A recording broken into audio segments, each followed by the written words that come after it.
Welcome back to the U. It's the start of a new school year, and while things are very different due to COVID-19, we are still excited to get the year going and see our students, whether it's in person or virtually.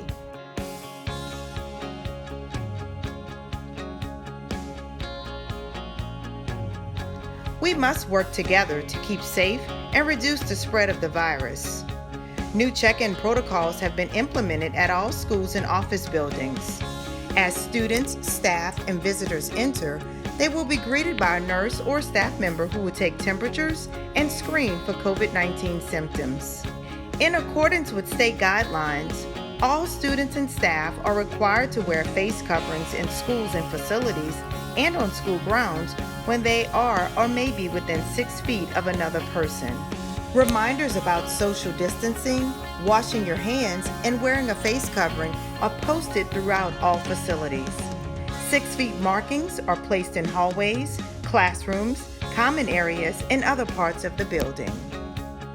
Hand sanitizer will be accessible throughout buildings, and additional hand washing time will be added during the school day. We know that keeping buildings sanitized is on the minds of staff, parents, and students. UCPS will follow all state guidelines related to cleaning and sanitation.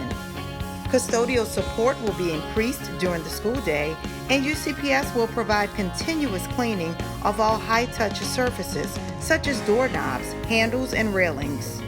This also includes classrooms, bathrooms, athletic areas, cafeterias, and other high-traffic areas. In addition, deep cleaning protocols have been enhanced, and sneeze guards will be placed in all reception areas.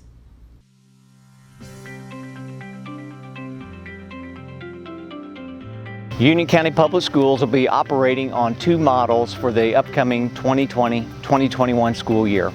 And the first model is Plan B. And under this model, students will be coming into school 1 day a week and operating in a remote environment 4 days a week.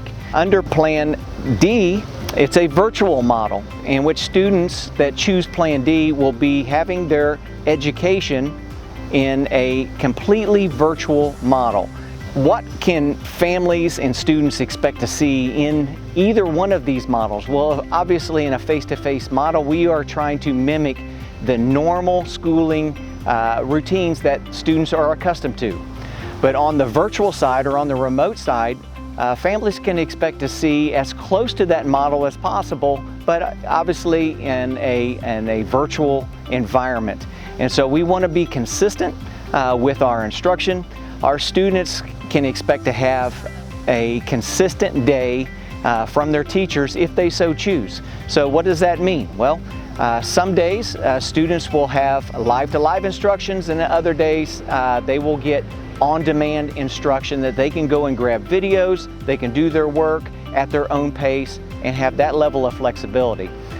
So under both plans, we are trying to work with students and families to both be flexible and offer consistency throughout the educational environment. All of our classrooms in Union County Public Schools will be set up with social distancing in mind, meaning that all of the desks and chairs will be separated by at least 6 feet of space.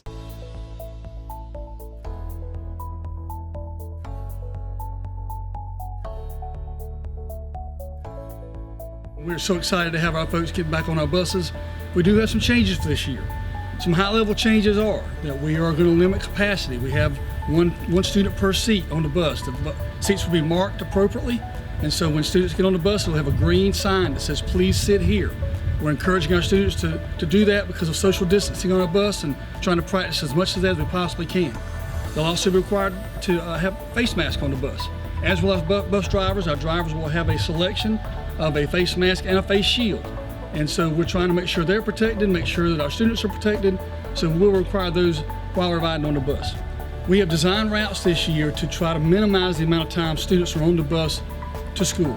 So we are consolidating stops in our neighborhoods. We're going to make sure that the bus ride is as efficient as it can possibly be.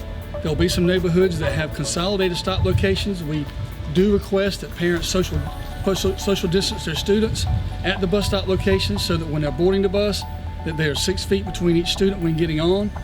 If your student does not have a mask or forgets their mask that day, our drivers will have a supply of masks on the bus to be able to make sure everybody on the bus has an opportunity to have a mask on when they get on the bus and go to school. We'll not be doing temperature checks at the bus stop. Our feeling is that it is much safer for our students to board the bus efficiently at the bus stop with a face covering on and get that check performed at school. We'll be cleaning our buses twice per day, and that includes at the end of the morning routes, again at the end of the afternoon routes, and our high-touch surfaces such as our handrails will be cleaned after each run. It's been proven that air circulation helps to dissipate the virus and make it less likely that a person will contract the virus. So we will ask our drivers in certain cases to have at least a couple of windows down on the bus so the air circulation gets improved. All these things are an effort to make sure we're as safe as possible in transporting your student back to school. We look forward to doing that, and if you have any questions, please call our office.